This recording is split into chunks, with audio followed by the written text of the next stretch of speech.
بسم اللہ الرحمن الرحیم۔ ہم بستری سے پہلے ایسے عمل جس سے آپ کی لذت میں بھرپور اضافہ ہو جائے، مکمل تفصیلات جاننے کے لیے ویڈیو کو آخر تک ضرور دیکھیں۔ ویڈیو شروع کرنے سے پہلے اگر آپ نے ہمارے چینل کو سبسکرائب نہیں کیا ہوا تو پلیز ہمارے چینل کو ضرور سبسکرائب کریں۔ ہر شوہر کو چاہیے کہ وہ اپنی جنسی سوجھ بوجھ کو بڑھائے۔ کوئی شخص بھی جنسی لذت حاصل کرنے کے شعور کے ساتھ پیدا نہیں ہوتا، بلکہ ایک سمجھدار شوہر اپنی شریک حیات کے رد عمل سے یہ سب کچھ سیکھتا ہے۔ وہ برابر اپنی اسی صلاحیت کو ترقی دینے میں لگا رہتا ہے کہ وہ فریق ثانی کو لذت پہنچائے اور اس کے بدلے میں خود اس سے زیادہ وہ لذت حاصل کرے۔ مباشرت سے پہلے بستر پر ایک موٹا کپڑا بچھا لیا جائے تاکہ باہر نکلنے والی فالتو منی بستر کو خراب نہ کر دے۔ اسی طرح مباشرت کے بعد شرمگاہوں کی صفائی کے لیے پہلے سے قریب ایک صاف کپڑا بھی رکھ لیں۔ باقاعدہ مباشرت سے پہلے میاں بیوی کا چند منٹ کے لیے ایک دوسرے کے جسم سے کھیلنا دونوں میں محبت پیدا کرتا ہے۔ پہلے دونوں کپڑوں سمیت اپنے جسم کو ایک دوسرے کے ساتھ مسلیں اور کچھ دیر بعد ایک دوسرے کے جنسی اعضاء کو ہاتھ سے ٹٹولیں اور مسل کر اسے لذت دیں اور خود بھی لطف اندوز ہوں اور اپنی بیوی کو بھی لطف اندوز کریں۔ لباس اتارنے سے پہلے چند منٹ کا یہ کھیل نہ صرف حصول لذت کا ایک اچھا ذریعہ ہے بلکہ اس سے بیوی کو مباشرت کے لیے مکمل طور پر تیار ہونے میں بھرپور مدد ملتی ہے۔ تاہم اگر مرد صورت انزال کا شکار ہو تو اس سے اس دوران خاص احتیاط کی ضرورت ہوتی ہے۔ میاں بیوی کا جنسی تعلق کوئی گناہ نہیں بلکہ صدقہ ہے۔ بیوی سے محبت کیسے کریں؟ شریعت مطہرہ نے بیوی کے پورے بدن سے نفع اٹھانے کی اجازت دی ہے، البتہ پچھلے مقام میں صحبت کرنا بیوی سے حرام ہے کہ وہ جماع کرنے کا محل اور مقام ہی نہیں، اس لیے صحبت اگلے حصے میں ہی جائز ہے اور اس کے لیے جو بھی طریقہ اختیار کیا جائے شریعت میں اس کی ممانعت نہیں۔ البتہ اشارتاً دو طریقے بہت معلوم ہوتے ہیں۔ پہلا طریقہ جو ہر جاندار میں فطری طریقہ ہے کہ مرد اوپر رہے اور عورت نیچے، اس میں جانبین سے لذت کا حصول زیادہ ہے۔ نیز یہ طریقہ استقرار حمل کے لیے بھی معین ہوگا۔ بیوی سے جس طرح چاہیں صحبت کر سکتے ہیں، کھڑے ہو کر، بیٹھ کر، لیٹ کر، آگے کی طرف سے، پیچھے کی طرف سے، یعنی اگلی شرمگاہ میں۔ مرد اوپر ہو اور عورت نیچے یا اس کے برعکس، سب طرح بیوی سے صحبت کرنا جائز اور درست ہے۔ البتہ پچھلی شرمگاہ کے مقام میں صحبت کرنا جائز نہیں، حرام ہے۔ اور اگر مرد عورت سے پہلے فارغ ہو جاتا ہے تو اسے عورت کے فارغ ہونے تک برابر مشغول رہنا چاہیے، پیچھے نہیں ہٹنا چاہیے اور صحبت سے پہلے عورت کو جماع کے لیے مکمل طور پر آمادہ بھی کر لینا چاہیے۔ پیار اور محبت کی باتیں اور کام کے ذریعے عورت کو مکمل طور پر تیار کیے بغیر صحبت کرنا اچھا نہیں، اور صحبت کے بعد دونوں کو پیشاب بھی کر لینا چاہیے تاکہ اگر منی کا کوئی قطرہ سوراخ میں رہ گیا ہو تو وہ خارج ہو جائے۔ میاں بیوی کے اس عمل کو پہلے سے طے کر لیں، یہ ایک بہت لطف اندوز ہوتا ہے۔ بیڈ روم کو رومانٹک بنانے کے لیے اپنے کمرے میں مدھم لائٹ رکھیں، کیونکہ مدھم لائٹ میں عورت کا جسم خوبصورت اور پرکشش دکھائی دیتا ہے۔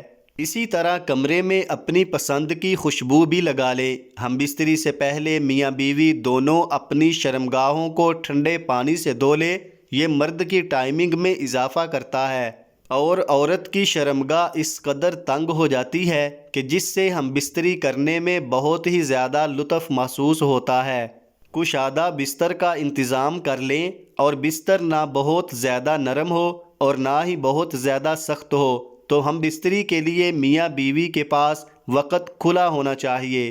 جنسی ماہرین کے مطابق کم از کم 1 گھنٹہ وقت ضرور ہونا چاہیے تاکہ مرد کے ساتھ ساتھ عورت کی بھی فراغت ہو سکے۔ میاں بیوی ایک دوسرے کے لباس اتاریں، اس طرح کرنے سے ایک دوسرے کے دل میں محبت پیدا ہو جاتی ہے۔ شوہر کے لیے بیوی کی شرمگاہ چھونے اور دیکھنے میں کوئی حرج نہیں ہے، لیکن اسے چومنا بے حیائی ہے۔ اسی طرح بیوی کے لیے مرد کی شرمگاہ کو چھونے اور دیکھنے میں کوئی حرج نہیں ہے، مگر اسے چومنا بے حیائی ہے اور اسلام کی پاکیزہ تعلیمات کے خلاف ہے۔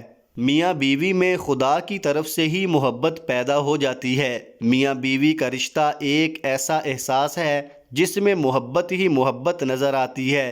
بعض اوقات کئی لڑکے اور لڑکیوں کی شادی پسند سے نہیں کی جاتی، لیکن وقت گزرنے کے ساتھ ساتھ ان میں ایک دوسرے کی اتنی محبت پیدا ہو جاتی ہے کہ وہ ایک دوسرے کے بغیر نہیں رہ سکتے۔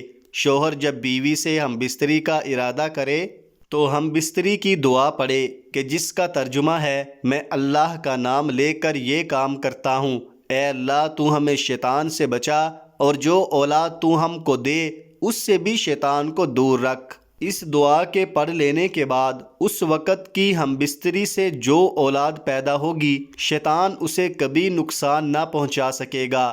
اس دعا کو ضرور پڑھنا چاہیے، کیونکہ ہم بستری کے وقت اللہ کا نام نہ لینے سے شیطان کا نطفہ مرد کے نطفہ کے ساتھ اندر چلا جاتا ہے۔